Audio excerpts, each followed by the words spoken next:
കാര്യം നിങ്ങൾ മനസ്സിലാക്കിയാൽ മതി, സത്യസന്ധമായി മനസ്സിലാക്കണം. എന്തിനിത്ര റിസ്ക് ഞാൻ എടുക്കുന്നത്? എന്തിനിത്ര റിസ്ക് ഞാൻ എടുക്കുന്നത്? എനിക്കെന്ത് ലാഭം? ഇവരെ കൂടെ നിന്ന് ഈ നാട് മുഴുവൻ ശത്രുക്കളുണ്ടാക്കി ഞാൻ LDFിലാവുന്നു. സകല മന്ത്രിമാരെയും നേതാക്കന്മാരെയും അരച്ച് തേച്ചു നിയമസഭയിൽ പുറത്തും. ശരിയെന്ന് തോന്നുന്ന കാര്യങ്ങളിൽ ഒരു വിട്ടുവീഴ്ച ഞാൻ ചെയ്തിട്ടില്ല. എൻ്റെ സ്വത്തും മുതലും സമ്പത്തും മുഴുവൻ കള്ളക്കേസുകൾ കൊടുത്ത് കോടതിയിലെത്തി ഓരോന്ന് ഊരി എടുത്ത് പോരുകയാണ്. ഇപ്പോൾ കക്കാടംപൊയിൽ പാർക്കിൻ്റെ ഫയൽ മുഖ്യമന്ത്രിയുടെ മേശപ്പുറത്താ 3 ദിവസം. പറയും നോക്ക്. ജിയോളജിക്കൽ സർവേ ഓഫ് ഇന്ത്യ അവരാണ് അവസാനം അന്വേഷണം നടത്തിയത്.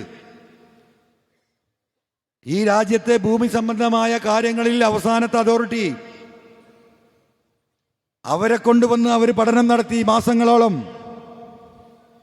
പഠന റിപ്പോർട്ട് സർക്കാരിന് സമർപ്പിച്ചു.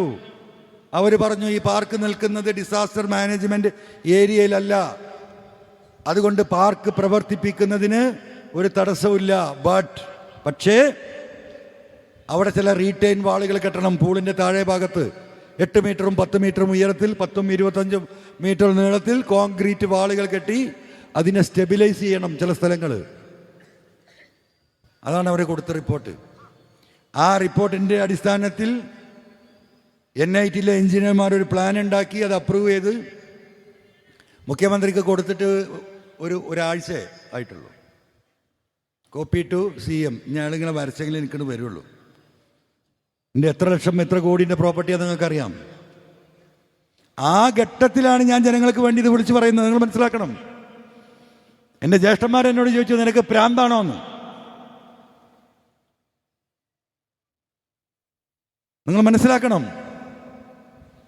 ഒരു IPS ഉദ്യോഗസ്ഥൻ 4-5 ദിവസം കാലിൽ ചുറ്റുകയാണ്.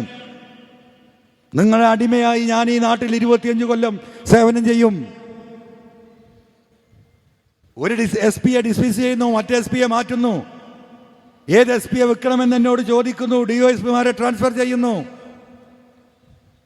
എനിക്കെന്താ ആഘോഷിച്ചൂടെ? ഇങ്ങനെ നെഞ്ചും പിരിച്ച് നാട്ടിൽ കൂടെ നടന്നൂടെ? ഞാൻ തന്നെയാണ് ആഭ്യന്തരം കൈകാര്യം ചെയ്യുന്ന പറഞ്ഞിട്ട് നിങ്ങൾക്കൊക്കെ തോന്നൂലേ? നിങ്ങൾക്കൊക്കെ എന്നെ കാണുമ്പോൾ കുറച്ചും കൂടി ഒരു ബഹുമാനം തോന്നിയോ? അൻവറൊക്കെ ഭയങ്കരം തന്നെ കേട്ടോ, അല്ലേ? ഞാനിന്ന് നിന്നോ? ഇപ്പം ഞാൻ ജയിലിലേക്കാ പോകുന്നത്. ഇതിന് തെളിവുണ്ടാക്കാൻ നടന്നതിന്. നാളെ ഈ നാട്ടിലെ ഏതെങ്കിലും ഒരു മൂലയ്ക്ക് എവിടെയെങ്കിലും ഒരു വെടികൊണ്ട് ഞാൻ വീഴാം. പക്ഷെ നിങ്ങളോട് ഒന്നേ എനിക്ക് പറയാനുള്ളൂ, നിങ്ങൾ ഇതിൽ നിന്ന് പിന്മാറരുത്. ജനം, ഒരു അൻവർ പോയാൽ മറ്റൊരു അൻവർ വരണം. അത് നിങ്ങളിൽ നിന്ന് ഉയർന്നുണ്ടാവണം. ചെറുപ്പക്കാർ ദയവായി ഇതിൽ നിന്ന് പിന്തിരിയരുത്. ഈ പോരാട്ടം നമുക്ക് വേണ്ടിയല്ല. നമ്മളൊക്കെ ഒരു 5-10 കൊല്ലം എങ്ങനെയെങ്കിലുമൊക്കെ ഈ ഫൈറ്റിൻ്റെ ഇടയിൽ നമ്മൾ മുന്നോട്ട് പോയി എന്ന് വരും. പക്ഷേ സംഘ് പരിവാർ ഇന്ന് പ്ലാൻ ചെയ്ത് നടപ്പിലാക്കിക്കൊണ്ടിരിക്കുന്ന സംഭവം, അതിൻ്റെ ഏറ്റവും രൂക്ഷമായ സംഭവങ്ങൾ നടക്കാൻ പോകുന്ന 2026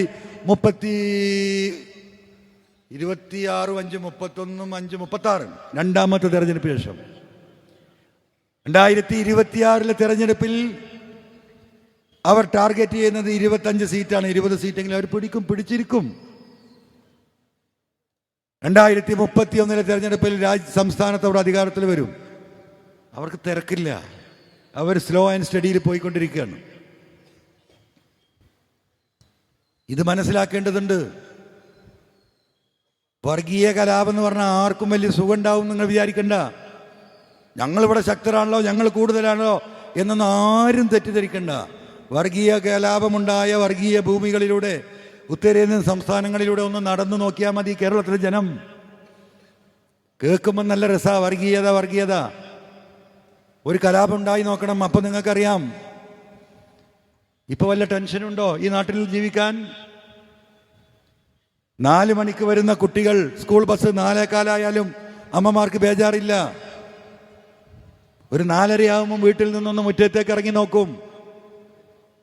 4:30 വന്നില്ലെങ്കിൽ ഒന്ന് സ്കൂളിൽ വിളിച്ചു നോക്കും. അപ്പോൾ ഫോണ് കിട്ടിയിട്ടില്ലെങ്കിൽ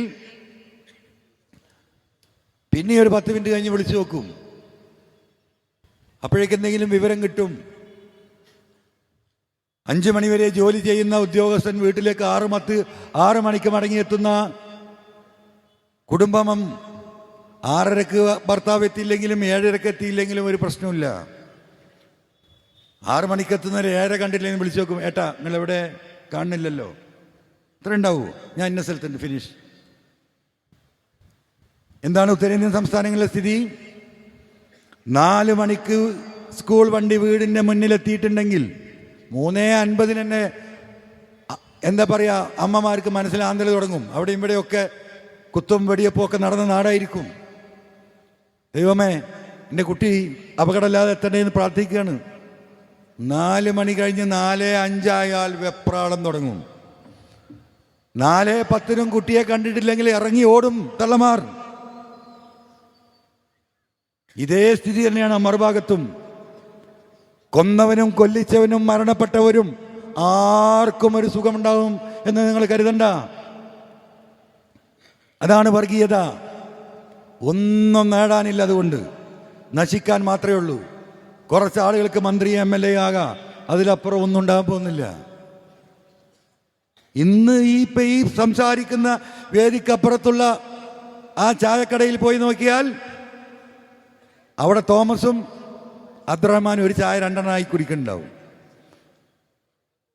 തൊട്ടപ്പുറത്ത് ഭാസ്കരേട്ടനുണ്ടെങ്കിൽ ഒരു മുറുക്ക് അയാൾക്കും കൊടുക്കും, ഇല്ലേ? ഇങ്ങനെയല്ലേ നമ്മൾ ജീവിക്കുന്നത്? ഇപ്പൊ സുഖു എന്താ അവിടെ വന്നിരിക്കുന്നത്? 5 കൊല്ലം പഞ്ചായത്ത് പ്രസിഡന്റ് ആയതാണ്. 8 ചില്ലാനം കൊല്ലം ഇവിടുത്തെ കമ്മ്യൂണിസ്റ്റുകാരുടെ കൂടെയാ ഞാൻ ജീവിച്ചത്. ഒരു വാക്ക്, ഈ നിൽക്കുന്നത് ലിജു ക്രിസ്ത്യാനിയാ, എൻ്റെ ഗൺമാൻ. ഇപ്പുറത്ത് നിൽക്കുന്നു പ്രതീഷ് ഹിന്ദുവാ, ആരാ? എൻ്റെ ഗൺമാൻ. എൻ്റെ PA സജീവൻ. എൻ്റെ വീട്ടിൽ നിൽക്കുന്ന 3 ജോലിക്കാർ, എൻ്റെ ചേച്ചിമാർ ഇവിടെ ഉണ്ട്. പത്രക്കാരങ്ങളൊന്ന് കാണണം. നിങ്ങൾ എവിടെ ഇരുത്തിക്കണം കുഞ്ഞുമോനെ? എവിടെ? നിങ്ങളൊന്ന് കാണണം, ചോദിക്കണം.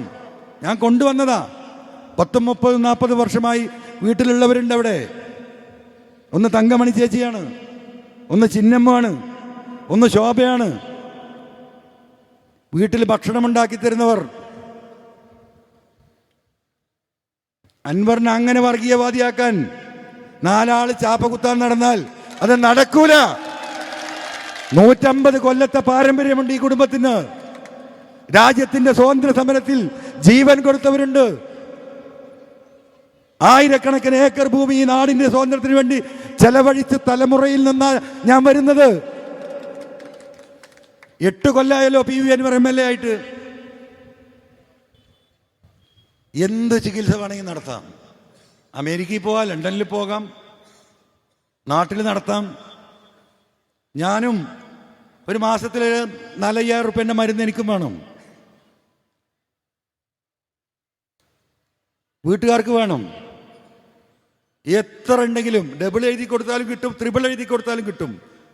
നിയമസഭയിൽ നിന്ന് ഒരു പാരാസെറ്റാമോൾ PV അൻവർ ഈ സർക്കാരിൽ നിന്നും വാങ്ങിയിട്ടുണ്ട് എന്ന് തെളിയിക്കാൻ കഴിയുമെങ്കിൽ നിങ്ങളൊന്ന് വാ, കണക്കുണ്ടാവുമല്ലോ. ഒരു 10,000-50,000 റുപ്യ ശമ്പളം കിട്ടും, അത് ആഫീസിൽ കൊടുക്കുക. പിന്നെ ഒരു 25,000 കൂടി അങ്ങോട്ട് കൊടുക്കും. ആരെങ്കിലുമൊക്കെ വരും 500-ഉം. എൻ്റെ അടുത്ത് ഇപ്പം കാര്യമായിട്ട് കൊടുക്കാനൊന്നുമില്ല. അവിടെ 3-4 ആളെ സ്റ്റാഫിൻ്റെ പണി ചെയ്യണം. ആകെ എടുക്കണം എന്താ അറിയുങ്ങൾ? ആ ഡീസലിൻ്റെ ഒരു കുറ്റിയുണ്ട്, അത് കൊടുത്താൽ കുറച്ച് ഡീസൽ കിട്ടും. എൻ്റെ സമ്പത്ത് മുഴുവൻ പോയി, വരുമാനം മുഴുവൻ നിന്നു. ഈ പാർട്ടിക്ക് വേണ്ടി ഫൈറ്റ് ചെയ്തിട്ടാ. 2016 വരെ അൻവറിന്റെ സ്ഥാപനങ്ങൾക്ക് ഒരു കുഴപ്പമില്ല. 2010-ലും 12-ലും 13-ലും 14-ലും വരുമാനമായ സ്ഥാപനങ്ങൾ കള്ളക്കേസ് കൊടുക്കുക, പിന്നെ കോടതി തീരുമാനിക്കും, അതങ്ങനെ ട്രാക്ക് ചെയ്യും. ഇപ്പൊ 7 കൊല്ലത്തിന് 8 കൊല്ലത്തിന് ശേഷമാണ് ഇപ്പൊ ഓരോന്ന് വിധിയായി വരുന്നത്. 7 കൊല്ലത്തിന് ശേഷം